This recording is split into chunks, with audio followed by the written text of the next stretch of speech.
कि दुनिया के पुलिस वाले इकट्ठे होए तो सलाह बनाई कि यार कोई कहता रिपोर्ट तैयार किया जाए जेड़ा उस टाइम मौके तो चोर न फड़ लवे।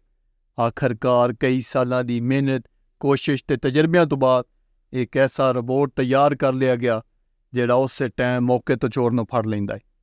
इस रिपोर्ट को अमरीका में टेस्ट किया गया तो उस रिपोर्ट ने अमरीका में पहले महीने के अंदर अंदर 5000 चोर उस टाइम मौके तो फड़े। इस रिपोर्ट को कनेडा में इस्तेमाल किया गया तो इस रिपोर्ट ने कनेडा में पहले महीने के अंदर अंदर 10,000 चोर मौके तो फड़े।